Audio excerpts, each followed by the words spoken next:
So you have gifted kids, do you? So you want them to have a better school time, do you?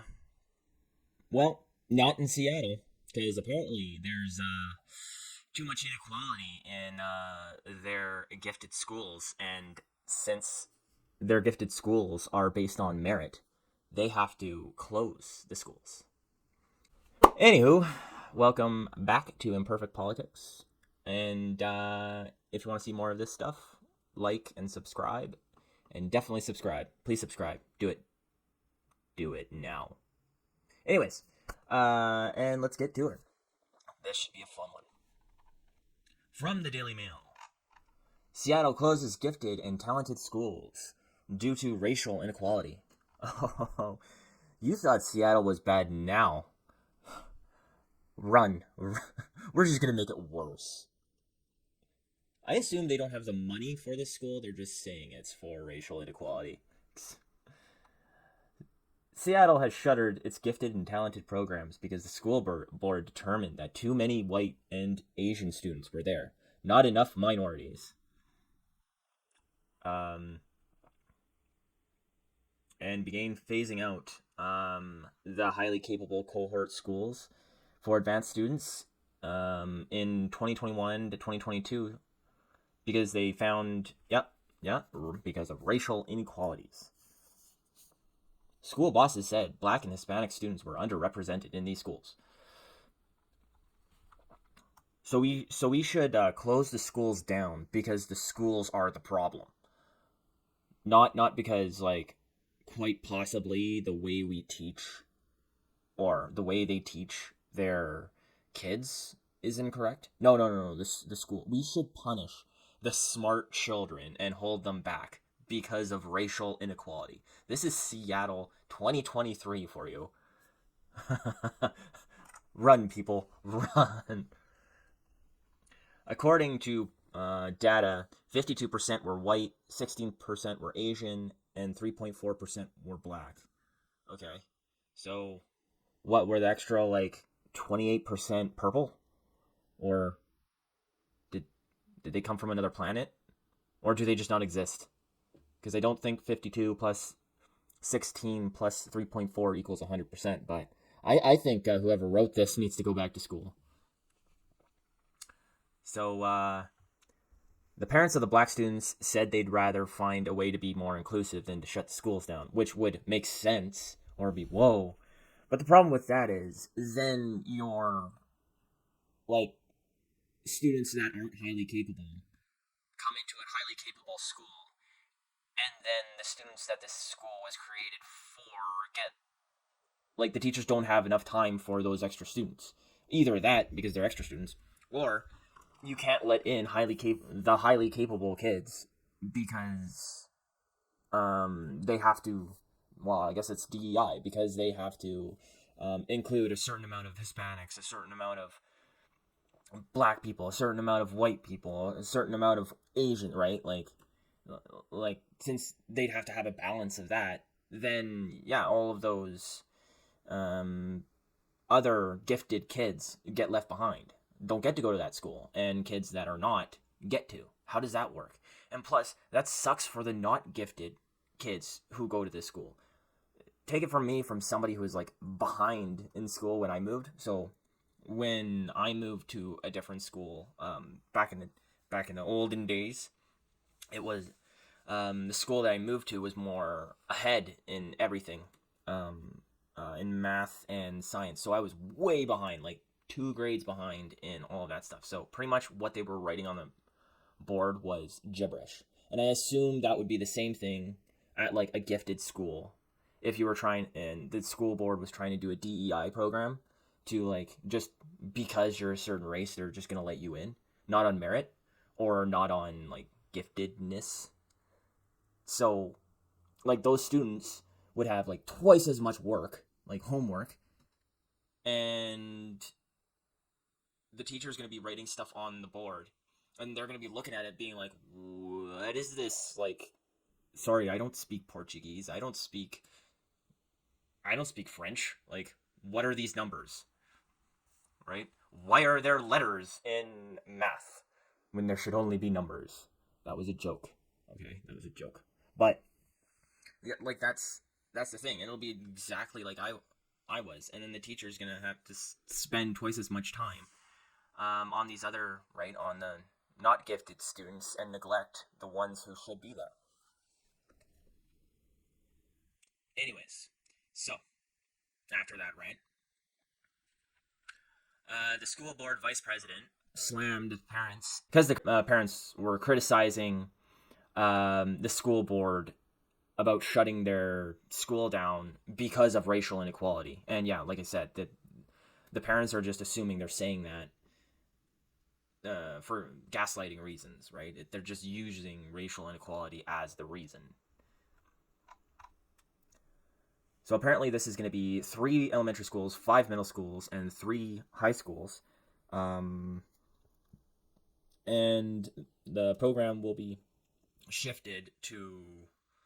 See, this didn't really make sense to me, but they say the gifted and talented program has been replaced with a highly capable neighborhood school model.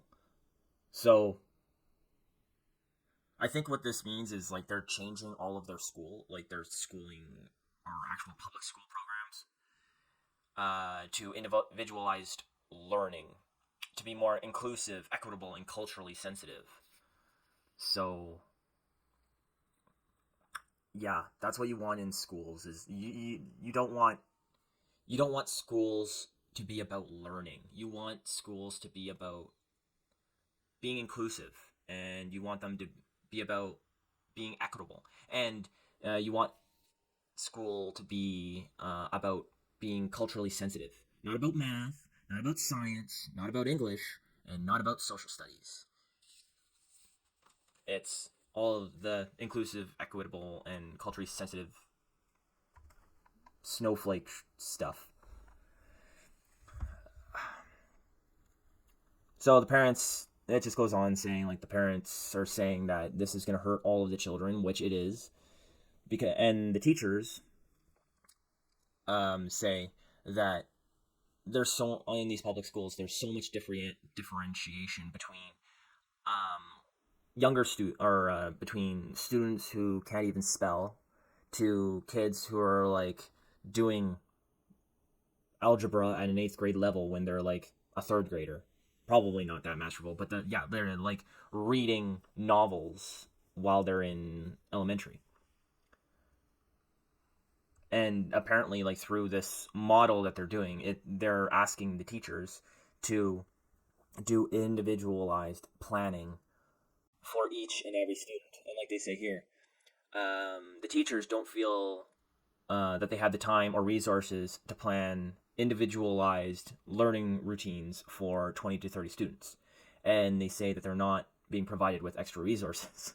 So hopefully you're not a teacher in Seattle, or your life has just gone from like wonderful to pretty much sucks.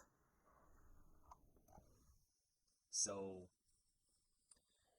they say no extra time, no aid in classroom, no curriculum help, and no extra compensation to come up with these additional lesson plans for every level of learning in a single classroom. And they also say that school district has a $104 million deficit, which has been happening to all the Seattle public schools. So yeah, this ain't gonna work. And what's gonna happen to these gifted students is they're gonna be treated like every other student, and teachers aren't gonna like they're gonna be bored as heck in class because they're gonna be taught what they perceived as dumbed down, or they're not gonna be learning at the level they can be learning. So YouTube will like it because they'll be researching stuff on YouTube while the teacher's teaching because they're so bored. And here's what comes from the supporters of this shutting all these schools down and open up individualized learning.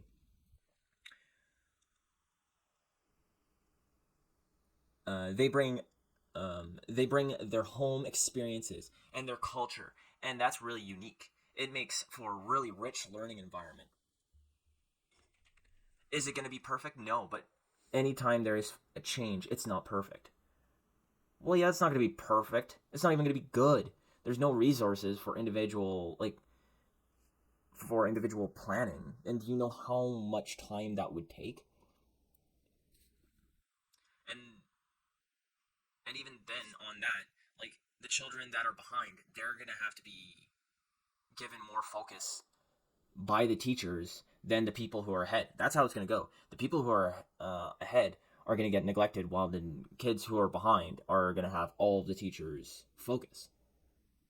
So, yay, happy communism. When what did Syndrome say back in the day? And when everybody's special, nobody is. So Daryl Thomas. See this doesn't make a lick of sense what this guy said. Father of a fourth grade student in West Seattle says, "I love that. If that meant we could stay here and keep her with her friend group and the teachers that we've, you know her well and love her and work with her throughout the day, we definitely love to do that." I think the way they snip this makes it sound weird, but I think they assume that every teacher has the time to treat their the kids in the school as like their own or something, or I don't know, whatever. It's weird. It's not gonna work, I can tell you that much. And Seattle's youth is screwed. So good job, Seattle. Hopefully everything works out for you, because so far it is definitely not. But if you like this rant, put a comment in the comments below. And give her a like if you did like it. If you didn't like it, give it a down like. In the comments below, let me know if you think this Seattle shutting down of schools and doing, I don't know, this other curriculum, individualized learning curriculum, is a good thing. Do you think it's actually going to work? And yeah, I mean, a couple of times on these videos I've been wrong, so let me know, and have a good day.